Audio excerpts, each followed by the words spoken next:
இந்த 5 பேருக்கு நீங்க செய்ய வேண்டிய ஒரு பாக்கி இருக்குங்க. இது செய்யாம இருக்கிறதாலையும் உங்க பிரச்சனைகள் நீண்டு கொண்டே உள்ளது. எக்ஸாக்டா சொல்லணும்னா உங்க துன்பம் இன்னும் எத்தனை வருஷம் எத்தனை நாள் இருக்கும் அப்படின்றத நீங்க டெஃபினட்டா இந்த பதிவு முடிவில் யோகிக்க முடியும். தயவு செய்து உங்க பயணத்தை இன்னையோட முடிச்சிடுங்க. வேறு ஒரு பயணம் அவரால் உருவாக்கப்படுகிறது.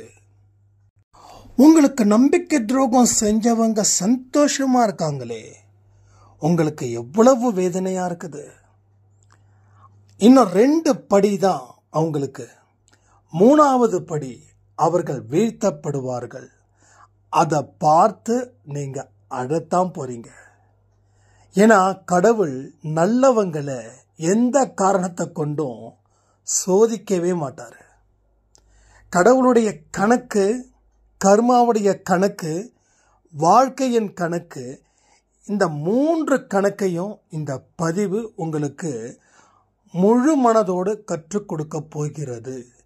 இதை கற்றுக் கொடுப்பவரே நம்மளுடைய குருவாக, தாயாக, தந்தையாக இருக்கும் நமது சாயப்பாவே. சாய்ராம். என் உயிரின் உயிரானவர்களே, நமக்குள்ள இருக்கக்கூடிய எதிரி யாரு? நம்ம வாழ்க்கையில நாம நல்லா இருக்கக்கூடாது அப்படின்னு நினைக்கிறவன் யாரு? உங்க வாழ்க்கையில எல்லாம் இருந்தும் எதுவுமே இல்லை அப்படின்னு நம்ப வைக்கிறவன் யாரு? உங்களுடைய படைப்பு நல்லா இருந்தும் திரும்ப திரும்ப ஒரு ஆபத்தை உருவாக்குறவன் யாரு? சந்தோஷம் அப்படின்ற ஒரு பக்கத்தை படிக்க விடாம அந்த சந்தோஷத்தை முழுவதுமா அனுபவிக்க முடியாம தடுப்பவன் யாரு? இத பத்தி தான் இந்த பதிவில் நம்ம முழுசா பேச போறோம். இதுல இருந்து நிச்சயமா ஒரு உண்மை வெளிவரும். அந்த உண்மையை நீங்க தெரிஞ்சுக்கிட்டு வாழ்க்கைய அதன்படி மாற்றி அமைக்க முயற்சி பண்ணா வெற்றி நிச்சயம். இது சாயின் சத்தியம். இன்னைக்கு காலையில 12 மணிக்கு கொடுத்த ஒரு பதிவு மிக மிக முக்கியமான ஒரு பதிவா என் வாழ்க்கையில மாறுது. இந்த நொடியில இருந்து என்னுடைய வாழ்க்கைக்கு என்ன ஒரு தேவை இருக்குது அப்படின்றத இன்னைக்கு 12 மணி பதிவு எனக்கு நல்லா என்னுடைய புத்தியில உரைக்கிற மாதிரி சொன்னீங்க. கடவுளுடைய அனுக்கிரகம் இருந்தா மட்டுமே பெற முடியும், பார்க்க முடியும் அப்படின்னு நீங்க சொன்னது 100க்கு 100 உண்மை. ஏன்னா அன்பேசாய் குடும்பத்தில் நான் புதுசு. எதேச்சியா நான் திடீர்னு நான் யூடியூப்ல பார்க்கும்போது சட்டுன்னு உங்களுடைய வீடியோ வந்தது. அதை நான் யோசிக்காமலே கேட்க ஆரம்பிக்க என் வாழ்க்கையில் எவ்வளவு பெரிய ஒரு தப்பை நான் தொடர்ந்து செஞ்சுக்கிட்டே இருந்திருக்கேன் அப்படின்னு எனக்கு புரிதல் வந்தது அப்படின்னாங்க. ஒவ்வொரு பதிவுகளும் உங்களுக்காகவே உருவாக்கப்பட்டவை தான். இங்க அதை நீங்க மனப்பூர்வமா நம்பினா மட்டும் ஒரு பதிவிலையும் ஒவ்வொரு ஊக்கமும் உற்சாகமும் கிடைக்கும். 2வது, உங்களுக்கு தடைகள் என்ன இருக்குதுன்றதையும் வெட்ட வெளிச்சமா அது உங்களுக்கு கொண்டு வந்து சேர்க்குங்க. கடவுளை நம்பி வாழக்கூடியவர்கள் பாக்கியவான்கள். கடவுள் நம்ம வீட்டில் இருந்துருச்சுன்னா அதை விட பாக்கியவான்கள் வேறு ஒருவரும் இல்லை. அண்டை சாய் குடும்பத்தில் 1000-100 பேருக்கு அந்த பாக்கியஸ்தானம் அப்படின்ற ஒன்று இருக்குதுங்க.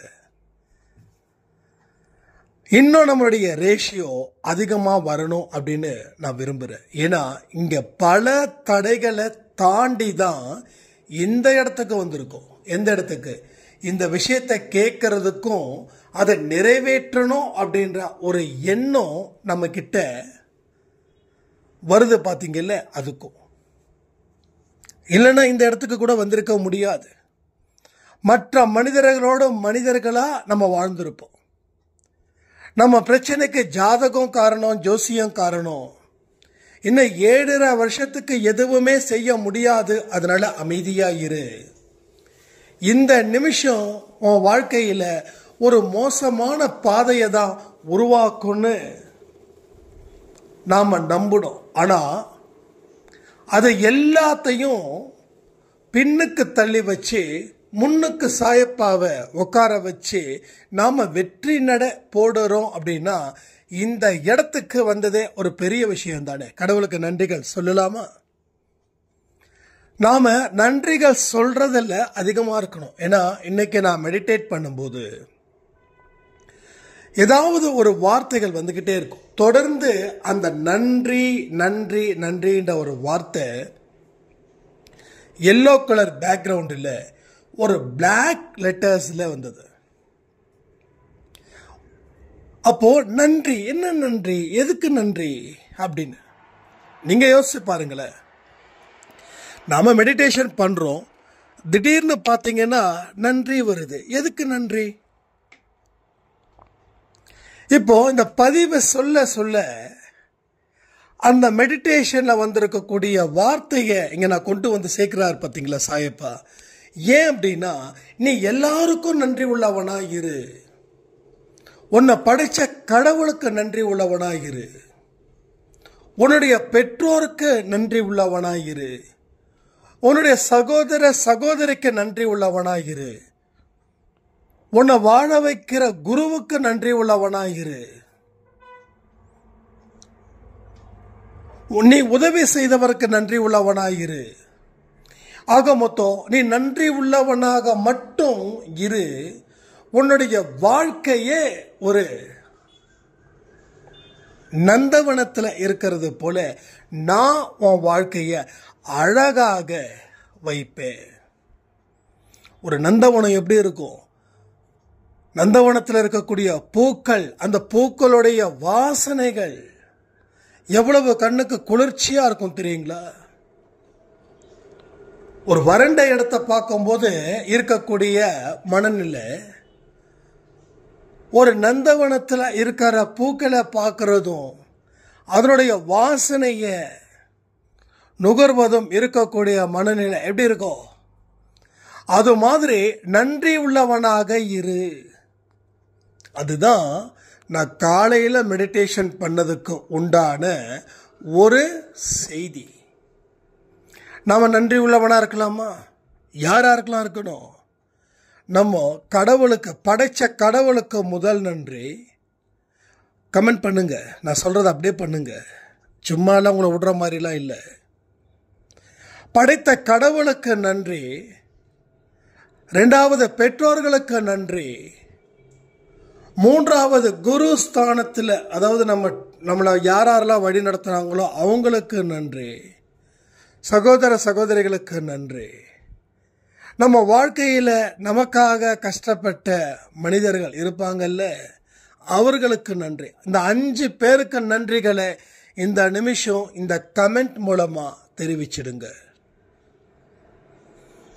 ஒரு அடியும் வெற்றி பாதையா மாறணும். நான் எடுத்த உடனே சொன்னேன், யாரு காரணம், யாரு காரணம், யாரு காரணம்.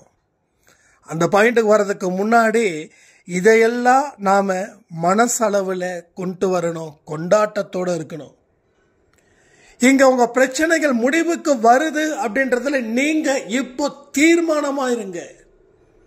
ஏன்னா ஒரு செயல்களை கடவுள் முன்னாடி செய்யும்போது அதனுடைய பலன்களை நீங்கள் எதிர்பார்த்து செய்யாமல் இருக்கும்போது அதற்கு உரிய முழு பலன்களையும் கொடுப்பது அவருடைய கடமை.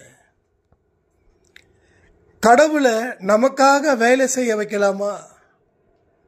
கடவுளை நமக்காக வேலை செய்ய வைக்கலாமா? ஒரு தொழிலாளி வேலை செஞ்சா முதலாளியும் வேலை செய்யணும். சரி, தொழிலாளி தான் வேலை செய்யறானே அப்படின்னு சொல்லி முதலாளி அமைதியா இருக்க மாட்டார். அப்போ தொழிலாளி செய்யக்கூடிய வேலையில் முக்காவாசி அவரும் செய்வார். அதே போல இங்க முதலாளியா இருக்கிறது சாயப்பா, தொழிலாளியா இருக்கிறது அன்பே சாய் குடும்பத்தில் இருக்கக்கூடிய சொந்தங்கள். பட் நாம நன்றி உணர்வோட வாடும்போது வளரும்போது அவரும் அவருடைய பங்குக்கு அவருக்கு ஒரு வேலை கொடுக்குறோம். என்ன வேலை தெரியுமா? நம்ம வாழ்க்கையில் நம்மளை செதுக்கிற வேலை. அவரை சிற்பியாக்குறோம், நம்ம கல்லா மாறுறோம். இப்போ அவர் வேலை செஞ்சிட்டாரு அப்படின்னா ஐயையோ, என்னது ஐயையோ, எத்தனை நாள் கடவுளை கும்பிட்ட பிரச்சனை இல்லை, ஆனா இந்த மனுஷனை நான் கும்பிடுற பிரச்சனை மேல பிரச்சனை என்னை வந்து வெடிக்குது. நான் என்னத்த சொல்றது? அப்போ ஏதோ ஒரு அறிவு ஜீவி சாய்பாபாவை வணங்காத அவர் கஷ்டத்தை கொடுப்பாரு. ராகவேந்திரர் சுவாமிய வணங்காத அவர் கஷ்டத்தை கொடுப்பாரு அப்படின்னு சொல்லிட்டு போயிடுவாங்க. எனக்கும் ராகவேந்திர சுவாமிகளை வணங்கும் போது இப்படிப்பட்ட விஷயங்கள் வந்துச்சு. அப்ப சொன்னாங்க, நீ ராகவேந்திரரை கும்பிட்டா அது சோதனையா மாறிடும், துன்பத்திலே நீ உழந்துடுவ அப்படின்னாங்க. அதுக்கப்புறம் சாயப்பாவை வணங்குனா அதே பல்லவி தொடருச்சு. அப்போதான் ஒரு விஷயம், எனக்கு சாயப்பாவை வணங்கினதுக்கு அப்புறம் எனக்கு ஒரு பெரிய பிரச்சனை வந்துச்சுன்னு நான் ஆல்ரெடி சொல்லியிருக்கேன். அதை டிஸ்கஷன் பண்ண விரும்பல. அப்போ நான் யோசிக்கிறேன், என்னடா அது புரியல, மற்றவங்க சொன்னது போலதான் இங்க எல்லாமே நடக்குதோ? ஒருவேளை இவரை வணங்கும் போதுதான் கஷ்டங்கள்லாம் பெருகும்னு சொன்னாங்களே, கஷ்டங்கள் பெருகுதோ? அப்போ இவரை வணங்கும் போது கஷ்டம் பெருகுதுன்னா அப்போ ஒரு விஷயம் உண்மை, இவர் உயிரோட இருக்கிறாரு. வாழ்க்கையில பிடிப்பை தேடணுங்க, பிடிப்பு இருக்குது, அதை தேடணும். அப்போ இவர் உயிரோட இருக்கிறாரு, இவர் நடமாடும் தெய்வம். இவரை வணங்கும் போது கஷ்டம் வருதுன்னா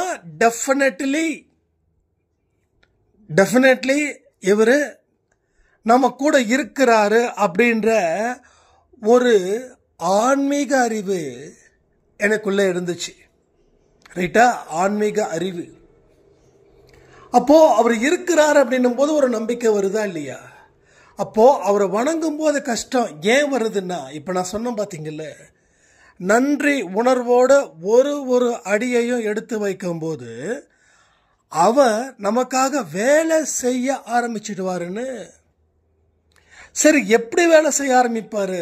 எஸ், வெயிலையும் பனியிலையும் மழையிலையும் கடந்த ஒரு பாறாங்கல்லு, அந்த பாறாங்கல்ல சிற்பி தட்டி பார்க்கறாரு, இந்த கல்லு எல்லாத்துக்கும் தாங்கும். எடுக்கிறாரு சிற்பி, தேவையில்லாத பகுதியை வெட்டுறாரு. தேவையில்லாத பகுதியை வெட்டும் போது என்ன ஆகும்? வலிக்கும். அந்த வலிய அந்த கல்லு பொறுத்துக்கிட்டா அந்த கல்லு இப்ப பாறாங்கல்லு இல்லை, அதுதான் முருகப்பெருமான், அதுதான் சிவலிங்கம், அதுதான் ஆஞ்சநேயர், அதுதான் புத்தர், அதுதான் பெரிய நந்தி. எப்படிங்க? கல்லா இருக்கும்போது ஒரு பய வணங்கல, அது தெய்வமா இருக்கும்போது அந்த கல்லு எவ்வளவு பெரிய உயிர் பெறுதுன்னு. அப்ப நாம இத்தனை நாள் உயிர் பெறாத மனிதர்களா இருந்தோம், ஒரு நடமாடும் அப்படி இருந்தோம். அதை நான் சொல்ல விரும்பல. இப்போ உயிர் பெறக்கூடிய மனிதர், நீ மதிப்போட வாழ்ந்தாதான் உனக்கு பெருமை, மதிப்பு இல்லாம வாழ்ந்தா அது பெருமையா உனக்கு? சொல்லுங்க, பெருமையா? உயிர் வாழ்ந்தா போதுமா, இல்ல மதிப்போட உயிர் வாழணுமா? அப்ப மதிப்பு இல்லாம நம்ம வாழ்ந்தோம், நட என்ன ஃபுல் ஃபார்ம் அப்படி வாழ்ந்தோம். இப்போ உயிரான மனிதனா மாத்துறாருன்னா அப்போ அவரு அந்த கல்ல செதுக்க ஆரம்பிச்சிட்டாருன்னு அர்த்தம். இப்ப எனக்கு துன்பம் வருதுன்னா எஸ், நான் சந்தோஷமா இந்த துன்பத்தை ஏத்துக்கிறேன். ஏன்னா மதிப்பு மிக்க மனுஷனா என்ன மாத்தும் போது எனக்கு பிடிச்சிருக்கக்கூடிய தரித்திரத்தை அவர் வெட்டி எறிகிறாரு. அப்படி வெட்டி எறியும் போது எனக்குள்ள இருக்கக்கூடிய அந்த துன்பம், அந்த கஷ்டம், அந்த வலி எல்லாமே எனக்கு ஏற்கனவே இருந்ததை விட பல மடங்கு அதிகரிக்குது. இந்த பல மடங்கு தொடர்ந்து அதிகரிக்குதான்னா இல்லை. அந்த சிற்பி அந்த கல்லை செதுக்கக்கூடிய நேரம் வரைக்கும் தான் அந்த கல்லு வலியை தாங்கணும். ஒன்ஸ் செஞ்சு முடிச்சிட்டாருன்னா அந்த கல்லுக்கு எந்த வலியும் கிடையாது. அதே போலதான் சாயப்பாவோட அன்பு குழந்தைகளுக்கு, புனிதமான அன்பே சாய் குடும்பத்தில் இருக்கக்கூடிய புனிதமான ஆன்மாவுக்கும் அவர் எடுத்த செதுக்கிற நேரம் வரைக்கும் தான் அந்த துன்பம். செதுக்கி முடிக்கிற வரைக்கும் அந்த துன்பத்தை நீங்க அனுபவிச்சிட்டீங்க அப்படின்னா மறுபடியும் எத்துன்பமும் எத்திசையில இருந்தும் உனக்கு வராது, வந்து சேராது. இதுதான் வெற்றி நிச்சயம் சாயின் சத்தியம். இப்போ இவ்வளவு பேசியிருக்க, இதுல எந்த விஷயங்கள் உங்களுக்கு சரிப்பட்டு வராதுன்னு நினைக்கிறீங்களோ அதை தயவு செய்து கமெண்ட் பண்ணுங்க.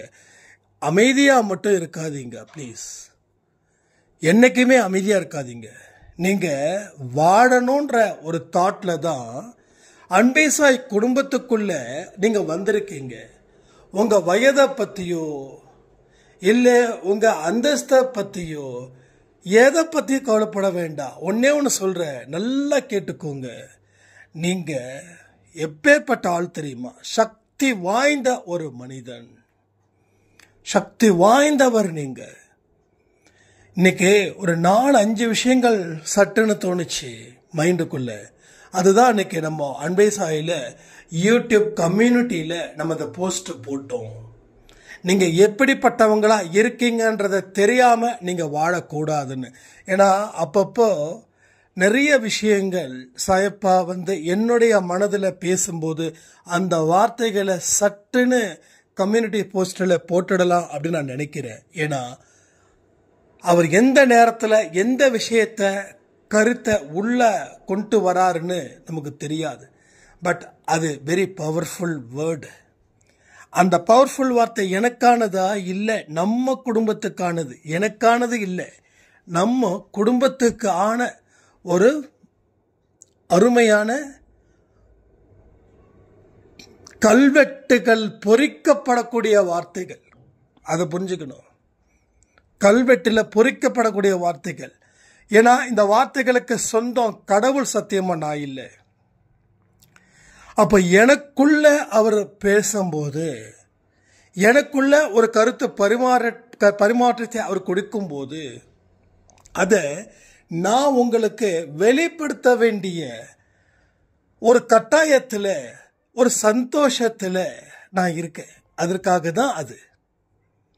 அப்போ உங்க வாழ்க்கையில ஏன் தடை, எதுக்கு தடை, யாரு அந்த சந்தோஷமான பக்கத்தை படிக்க விடல, யாரா இருக்கும் அது காரணம்? இதெல்லாம் தெரிஞ்சுக்க வேண்டாமா? இதெல்லாம் தெரிஞ்சுக்கிட்டா தானே அடுத்த அடி எடுத்து வைக்க முடியும். இதை தெரிஞ்சுக்காமலே அடுத்த அடி எடுத்து வச்சா தோல்வி தானே, தோல்வி தானே. நல்லா புரிஞ்சுக்கிட்டீங்களா? ஒரு அடியை எடுத்து வச்சா அதற்கு உண்டான அறிவோட அந்த அடியை எடுத்து வைக்கணும். அப்போ தோல்வி தவிர்க்கப்படும். குருட்டுத்தனமா ஒரு அடியை எடுத்து வச்சு அதுல வெற்றி அடைஞ்சிட்டோம்னா நமக்குள்ள என்ன தெரியுமா தோணும்? கடவுள் சக்தியை விட எனது சக்தி பெருசு, கடவுளை விட என்னோட அனுபவம் பெருசு, கடவுளோட மிராக்கலோட என்னுடைய அறிவு மிக பெருது அப்படின்னு மனுஷன் நினைக்கிறா. ஸோ ஒரு குருட்டடியில் எடுத்து வச்சு அவன் ஜெயிக்கிறான். இது அவனுடைய பூர்வ ஜென்மத்தில் பெற்ற ஒரு பலன். அந்த பலனை அவன் அனுபவிக்கும் போது, ஒரு மோசமான சூழ்நிலையில் அவன் ஒரு அடியை எடுத்து வைக்கும் போது, அவன் தொட்டது தொலங்குது, தொட்டது விளங்குது. ரைட்டா? இப்போ அவன் அந்த அடி எடுத்து வச்ச உடனே அடுத்த அடியையும் எடுத்து வைக்கிறான். அப்பையும் அவனுக்கு நல்ல பலன் கிடைக்குது. என்ன, பூர்வ ஜென்மம் அப்படிப்பட்டது. இப்போ இவனுக்கு நாம எவ்வளவுதான் மோசமான வாழ்க்கைய வாழ்ந்தாலும், நம்ம எவ்வளவுதான் மற்றவங்களை கொடுமைப்படுத்தி கேவலப்படுத்தி அசிங்கப்படுத்தினாலும், நம்மளுடைய பெயரும் புகழும் அதுக்கு கொஞ்சம் கூட பஞ்சமே இல்லாம உயர்ந்துகிட்டே இருக்குதுன்னு 3வது அடி எடுத்து வைக்கிறான். ஆட்டமே க்ளோஸ் ஆகுது. ஏன்னா அவனுடைய போனஸ் பீரியட் அத்தனையுமே க்ளோஸ் ஆகுது. அதாவது அவனுடைய பேங்க்ல இருக்கக்கூடிய காசு கரைஞ்சிடுச்சு.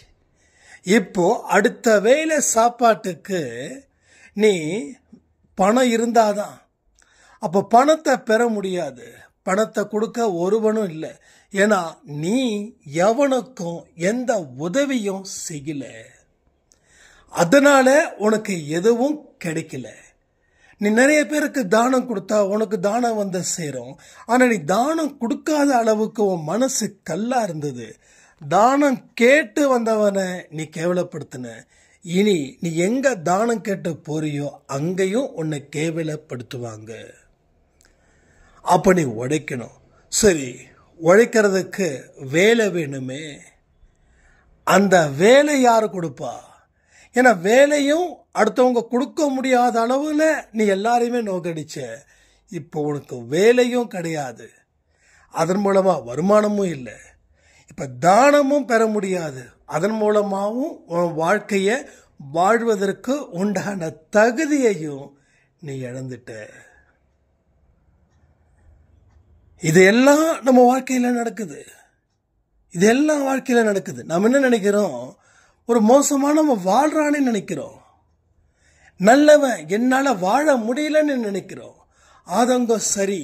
ஆனா உண்மை புரிஞ்சிடுச்சுன்னா நாம அந்த மோசமானவனை நினைக்க வேண்டிய அவசியம் இல்லை. மோசமானவன் நமக்கே மோசம் பண்ணாலும் நம்ம என்ன நினைப்போம்? பாவம்னு நினைப்போம். பாவம் ஒன்றும் தெரியாம செஞ்சுக்கிட்டு இருக்கான்னு நினைப்போம். எனக்கு தெரிஞ்சவங்க சில பேர் அநியாயமா நடந்தா கூட எனக்கு அவங்க மேல கோபமோ வெறுப்போ பயமோ இந்த நிமிஷம் வரைக்கும் வரல. அதை தாண்டின ஒரு கஷ்டம் வருது. ஒண்ணுமே புரியாம இப்படி இருக்காங்களே, இவ்வளவு கஷ்டத்தையும் இவ்வளவு துரோகத்தையும் கொடுத்தும் இவங்க எந்த கவலையும் இல்லாம நிம்மதியா வாழ்ந்துட்டு இருக்காங்களே. அப்ப இவங்க போன ஜென்மத்தில் இருக்கக்கூடிய கர்மா நல்லதா இருந்ததால இவங்களால வாழ முடிஞ்சது. பட் அதனுடைய கணக்கு முடியாமலா இருக்கும். அப்ப அந்த கணக்கு முடிஞ்சிருச்சுன்னா இவன் வாழ்வதற்கு தகுதியான இடம் இந்த உலகத்திலே இருக்காது. ஆனாலும் உன்னுடைய வினையோடைய இதை முடிகிற வரைக்கும் நீ உயிர் வாழ்ந்துதான் ஆகணும்.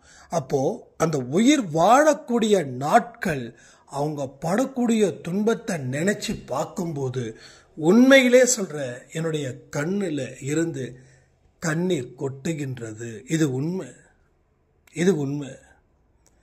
இதுக்கு ஞானியாகணும் அப்படின்னு அவசியம் இல்லை. வாழ்க்கையை பத்தி புரிதல் இருக்கணும், கர்மாவை பத்தி புரிதல் இருக்கணும், பாவத்துடைய கணக்கு தெரியணும், புண்ணியத்தோட கணக்கு தெரியணும், கடவுளை புரிஞ்சுக்கணும். இது எல்லாமே நான் ஒரு 5-10% தான் தெரிஞ்சு வச்சிருக்கேன். அதுக்கே இப்படின்னா இன்னும் மீதி இருக்கக்கூடிய 90% நான் தெரிஞ்சுக்கிட்டா வாழ்க்கையில எனக்கு அப்படின்ற ஒரு துன்பம் ஒரு சின்ன ஒரு மணல் இருக்கு பாருங்க. அந்த ஒரு மணலை நீங்க எடுத்தீங்கன்னா அதை விட சின்னதா இருக்கும். இப்ப கண்ணுக்கே தெரியாத ஒரு விஷயம் இருக்குன்ற இல்லையா, அது மாதிரி தான் இருக்கும். அதனாலதான் சொல்றேன், எல்லாத்தையும் அன்பை சாயில கத்துக்கோங்க, எல்லாத்தையும் தெரிஞ்சுக்கோங்க, கத்துக்கிட்டு வாழுங்க. வாழும்போது நீங்க எவ்வளவு பெரிய ஒரு புண்ணியத்தை நீங்க இந்த இடத்துல செஞ்சிருக்கீங்க அப்படின்றது உங்களுக்கு கடவுள் காட்சிப்படுத்துவார். கடவுள் காட்சிப்படுத்துவார். இப்பயும் நான் சொல்றேன், நன்றி உணர்வு அது இல்லைன்னா வாழ்க்கை இல்லை. அந்த நன்றி உணர்வோட வாழும்போது வாழ்க்கையில் எல்லாம் வசப்படும்.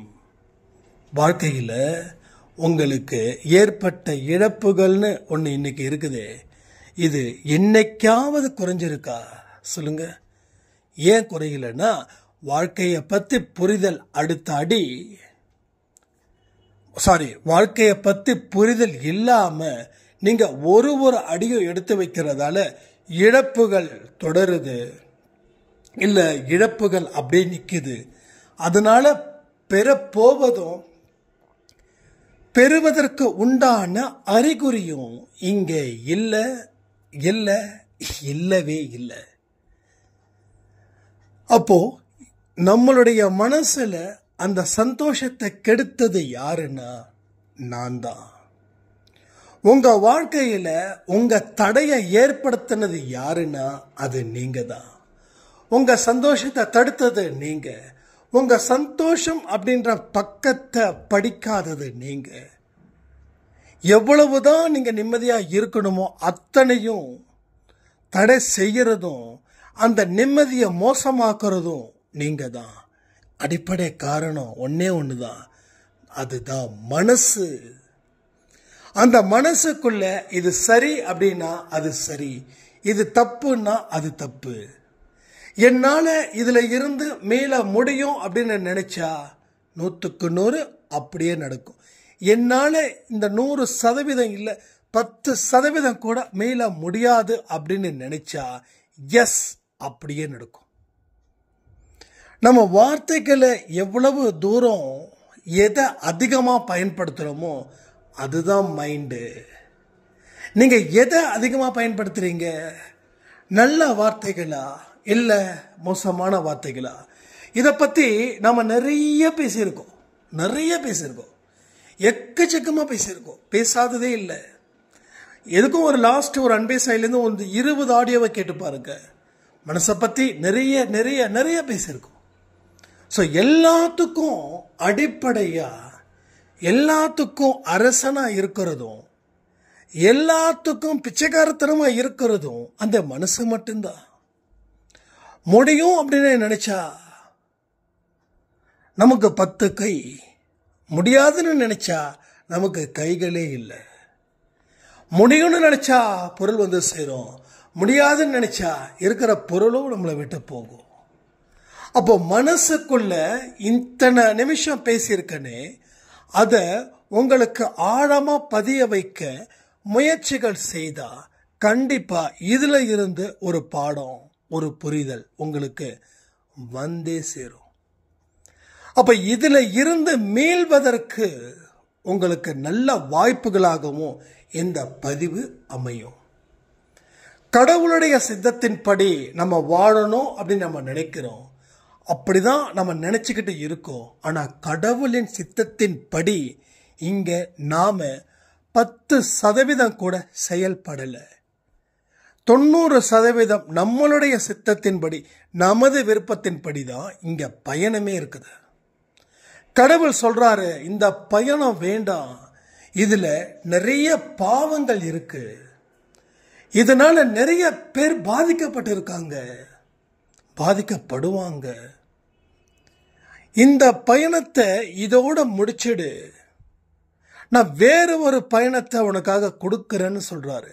ஆனா நாம விடாப்பிடியா இல்ல, இந்த பயணம் தான் என்னுடைய பயணமா இருக்கணும், என்னுடைய விருப்பம் எதுவோ அதுதான் என்னுடைய சாயப்பாவோட விருப்பமாகவும் இருக்கணும் அப்படின்னு நினைச்சு நம்ம வாழும்போது நாம பலன் அடையாத மனிதர்களா தொடர்ந்து அதே மாதிரி வாழ்ந்துகிட்டே இருக்கோம். ஸோ மீள்வதற்கு உண்டான வழிகளும் தெரியல, மீட்பதற்கு உண்டான வழிகளும் தெரியல, எதிர்காலத்தை பற்றி எப்படி கணிக்க போகிறதுன்னு தெரியல, நிகழ்காலத்தில் சந்தோஷமாக வாழவும் முடியல, கடந்த காலத்தில் மறக்கவும் முடியல. மனுஷனுடைய மிகப்பெரிய போராட்டமா இது அமையுது. ஸோ லைஃப் ரொம்ப அருமையானது அப்படின்னா நம்புறதுக்கு ஒருத்தவங்களும் இல்லை.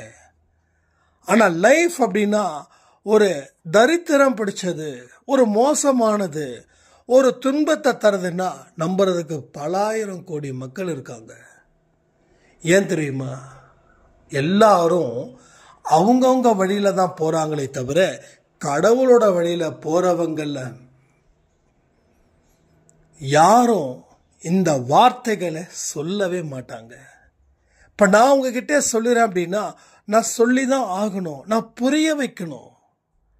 நான் புரிய வச்சாதான், அதாவது எது நல்லதுன்னு சொல்றதுக்கும் வார்த்தைகளை பயன்படுத்தணும், எது கெட்டதுன்னு சொல்றதுக்கும் வார்த்தைகளை பயன்படுத்த வேண்டிய கட்டாயத்தில் தான் நான் இருக்கேன். ஆனால் பதிவுகள் முடிஞ்சதுக்கு அப்புறம் என்னுடைய மனசில் இருந்து எந்த விதமான மோசமான எதிர்மறை எண்ணங்கள் கொண்ட பதிவுகள் என்னுடைய மனதில் ஆழமாக வராதது அளவில் கடவுள் எனக்கு மிகப்பெரிய பாதுகாப்பு வளையத்தை அமைச்சு கொடுத்துருக்காரு. ஏன்னா கடவுளும் சுயநலமிக்கவர் தானே. ஏன் சொல்லுங்க? அப்போ எனக்கு எதிர்மறை எண்ணங்கள் கொண்டு வந்தா அவருடைய டியூட்டியை நான் பார்க்க முடியாமல் போயிடும்ல. அப்போ உங்களுடைய டியூட்டி கடவுள் உருவாக்குறாரு. கடவுள் உங்களை பெரிய அளவில் உருவாக்குறாரு. அவர் உங்களை எழுப்புறாரு. ஐ மீன் கல்லை எடுத்து சிற்பி வேலையை பார்க்குறாரு. கல் சப்போர்ட் பண்ணல, உடஞ்சி போகுது. மறுபடியும் அந்த கல் என்ன செதுக்குவங்க வாங்கன்னுது, மறுபடியும் செதுக்க முயற்சி பண்ணுறாரு, மறுபடியும் உடஞ்சி போயிடுது. இப்படி தான் தொடர்ந்து தொடர்கதையாக அமைஞ்சிக்கிட்டே இருக்குது. ஸோ இப்பையும் மறுபடியும் உங்களை செதுக்க போகிறாரு. நீங்கள் சந்தோஷமாக கண்ணில் அழுக வந்தாலும் அது சந்தோஷமாக நினச்சிக்கோங்க. ஏன்னா இத்தனை நாள் தொடர்ந்து பட்ட கஷ்டத்துக்கு இது கடைசி அழுக, இது கடைசி அழுக, இதற்கு மேலே ஒன்றும் இல்லை. அதனால் இது எவ்வளவு பெரிய ஒரு அழுகையா இருந்தாலும் நான் ஏற்றுக்கொள்வேன். முன் வச்ச கால பின் வைக்க மாட்டேன். அந்த மாதிரி ஒரு தார்மீக உரிமை எடுத்துக்கோங்க. எடுத்துக்கிட்டீங்கன்னா ஒரு பெரிய சந்தோஷம் நிறைந்த வாழ்க்கை உங்களுக்கு இந்த ஜென்மத்தில் கிடைக்க போகுதுன்னு சொல்லி இந்த பதிவை நான் முடிக்கிறேன். ஜெய் சாய்ராம். இந்த ஒரே தவறு செய்யறதால உங்க வாழ்க்கை படு நாசமாகிக்கிட்டே இருக்குதுங்க. இதுல இருந்து மீளணும்னா கடவுள் உங்களிடம் பேச வேண்டும். அந்த பேசுவதற்கான நேரம் என்ன அப்படின்றது இந்த பதிவில் இருக்குது. அந்த நேரத்தில் தான் கடவுள் உங்களிடம் பேசுவார். உங்க பிரச்சனைகளை குறித்து தீவிரமான ஒரு வழியை அவர் ஏற்படுத்துவார்.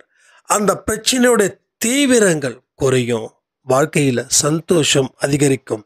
அந்த நேரம் எந்த நேரம்ன்றத இந்த பதிவில் சொல்லியிருக்கோம்.